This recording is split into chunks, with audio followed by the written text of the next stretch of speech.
Fish finger খেতে কার না ভালো লাগে। আমরা কম বেশি প্রত্যেকেই কিন্তু বাজার থেকে ফিশ ফিঙ্গার কিনে এনে খেয়েই থাকি। আর আমাদের তো এই ফিশ ফিঙ্গারটা খেতে একটু বেশিই ভালো লাগে।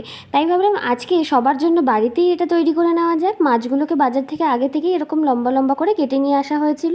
সেটাকে ধুয়ে পরিষ্কার করে জল ঝরিয়ে নিয়ে তাতে লবণ, গোলমরিচের গুঁড়ো আর কিছুটা লেবুর রস দিয়ে ভালো করে ম্যারিনেট করে নিচ্ছি। আর লেবুর জায়গায় তোমরা কিন্তু চাইলে এখানে ভিনিগারটাও দিতে পারো।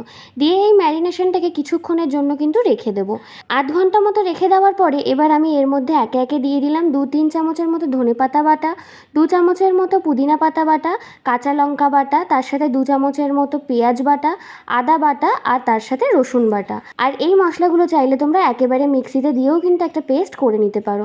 এরই সাথে দিয়ে দিলাম কিছুটা লঙ্কার গুঁড়ো, দিয়ে ভালো মতো কিন্তু মশলাগুলোর সাথে মাছটাকে ম্যারিনেট করে নিচ্ছি। তাই ম্যারিনেশনটা করে এই মাছগুলোকে কিন্তু আমি ফ্রিজে আরও 2 ঘন্টার মতো রেখে দিয়েছিলাম, যাতে মশলার সাথে মাছটা খুব ভালো মতো সেট হয়ে যায়।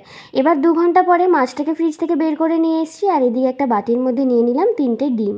তার মধ্যে দিয়ে দিলাম পরিমাণ মতো লবণ আর কিছুটা গোলমরিচের গুঁড়ো, দিয়ে ডিমটাকে ভালো মতো ফেটিয়ে নিচ্ছি। এবার মাছটাকে এই ডিম আর বিস্কুটের গুঁড়োর সাথে কিন্তু একটা কোটিং করে নেব। ডিমটা ভালো মতো ফেটিয়ে নেওয়ার পরে মাছটাকে নিয়ে তার মধ্যে কিছুটা কর্নফ্লাওয়ার দিয়ে দিলাম। এতে কিন্তু মাছের গায়ে যে মশলাগুলো থাকে সেটা ডিমে চোবালে পরে মশলাগুলো আলাদা করে খুলে আসে না। তাই এইভাবে তোমরা ফিশ ফিঙ্গারটা করে দেখো, দেখবে মশলার একটা আলাদা টেস্ট মাছে কিন্তু থেকেই যায়। কর্নফ্লাওয়ারটা দিয়েও মাছের সাথে ভালো করে কোট করে নিলাম। আর মশলাগুলো দেখে বুঝতেই পারছো বেশ ভালো করে কিন্তু মাছের সাথে সেট হয়ে গেছে। এবার এক একটা করে মাছ এরকম তুলে নিয়ে প্রথমে ডিমের গোলার মধ্যে ভালো মতো চুবিয়ে নিলাম।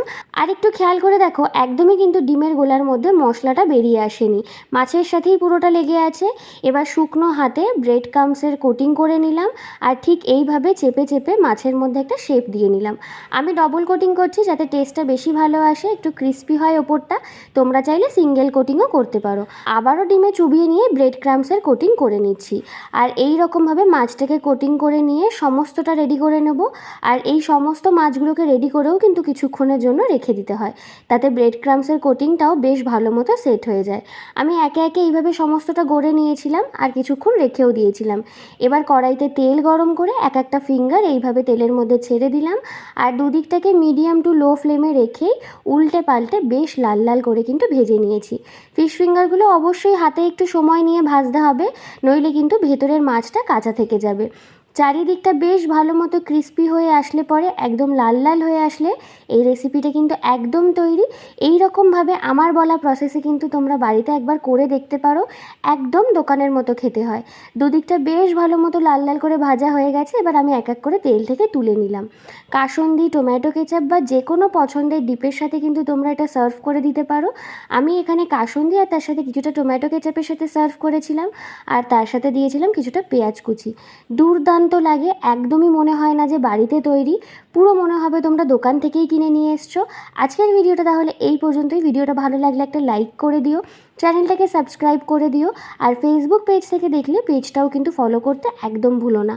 আর আমার রেসিপিটা যদি এইভাবে তোমরা ট্রাই করো সেটাও কিন্তু আমাকে কমেন্ট করে জানিও। দেখা হচ্ছে অন্য ভিডিওতে।